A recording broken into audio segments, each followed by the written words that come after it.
যে ধরো এই কাজটা সৃজিত মুখার্জির আমার পার্টিকুলারলি এই কারণে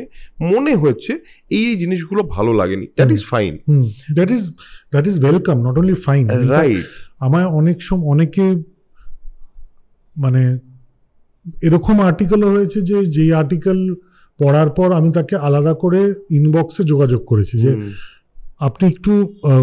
খুলে ক্রিটিসাইজ করুন তো, মানে আপনি এবার বলুন যে let's get into the depth, আমি এই ভেবে ছবিটা এইগুলো রেখেছি, আপনি এগুলোকে ক্রিটিসাইজ করছেন এইটা ভেবে, আমি আপনার চিন্তাটাকে ফেলে দিতে পারছি না, আমার জাস্টিফাইড মনে হচ্ছে, কিন্তু আমি নিজের চিন্তাটাকেও জাস্টিফাইড মনে হচ্ছে, এবার let's have a conversation, right, correct, এরকম হয়েছে কি, রাইট। আমি সেটাই বলছি তোমাকে যে আমি এইটা দেখে দেখলাম কি যে লোকে জাস্ট ভালো লাগেনি, জাস্ট ভালো লাগছে না, কিছু হচ্ছে না, সৃজিত মুখার্জি শেষ হয়ে যাচ্ছে, এই বিভিন্ন রকম লেখা এইগুলো, এবং তুমি তাদেরকেই ব্লক করো বলে আমি জানি, মানে তোমার এই যে একটু আগে বলছিল ব্লকিং নিয়ে একটা ব্যাপার আছে, এগুলোকে কি করে আজকাল হ্যান্ডেল করো? প্রথম দিকে কি হয় হতো আমি জানি না। আমি অ্যাকচুয়ালি এদেরকে ব্লক করি না, মানে কেউ যদি বলে যে সৃজিত মুখার্জির ছবি আজকাল আর আমার ভালো লাগে, ডেফিনেটলি মানে হতেই পারে এরকম, আমি তাদেরকে এই জন্য ব্লক করি না, কারণ অনেকে এটাও বলে যে আমার সৃজিত মুখার্জি আমি অত বুঝি না, আমার সৃজিত মুখার্জি ভালো লাগে, সেও কিন্তু কোনো কারণ দিচ্ছে না, কারেক্ট,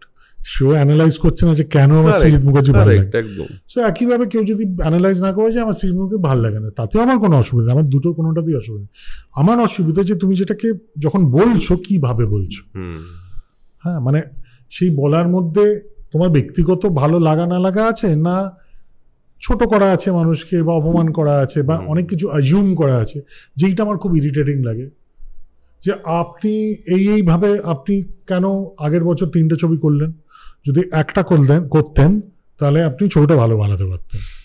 এবার ব্যাপারটা হচ্ছে যে বিরাট কোহলি কিভাবে স্ট্রেট কভার ড্রাইভ মারবে, শ্রীজাত কিভাবে ছন্দটা লিখলে কবিতাটা ভালো হবে, কে কিভাবে ফুলকপি রান্না করলে রান্নাটা ভালো হবে, এইভাবে করতে করতে এটার তো কোনো শেষ নেই। আমি একটা টুইট দেখেছিলাম, একজন শেন ওয়ার্নকে বলছে তুমি স্পিন বোলিং এর কি জানো, বাহ, তুমি এটা ভুলভাল কমেন্ট করছো, এই সেই, তুমি স্পিন বোলিং এর কি জানো। সেদিন কি কোন একটা বিখ্যাত পেইন্টার বলছে যে উনি তো ঘোড়াটা কিছু বুঝতেন না, আসল ব্যাপারটা হচ্ছে এবার বলছে যে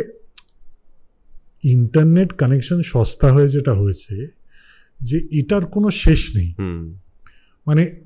এটার জন্য দারুণ ভালো দিক আছে, দারুণ আমি ফেসবুকে লেখা পড়ি, রিয়েলি ভালো, মানে একাডেমিক্যালি সাউন্ড, অ্যানালিটিক্যালি ক্রিটিক্যাল, দারুণ লেখা, তার সাথে এইগুলো রয়েছে। এবার আমার ওইগুলো একটু ইরিটেটিং লাগে, এবং সেগুলো আমি ব্লক করি কেন, তারা ডেফিনেটলি বলতে পারেন, তাদের ব্যক্তি স্বাধীনতা, আমার পেজের দূষণ কমানোর জন্য, আমার বসার ঘর পরিষ্কার রাখার জন্য, কিন্তু এছাড়া কেউ যদি জাস্ট কোনো কারণ ছাড়া বলে, আমার তো কোনো অসুবিধা নেই, মানে কোনো কারণ ছাড়া যদি কোনো মানুষ আমার কাজ ভালোবাসতে পারে, তাহলে কোনো কারণ ছাড়া আমার ভালো নাও লাগতে পারে, খারাপও লাগতে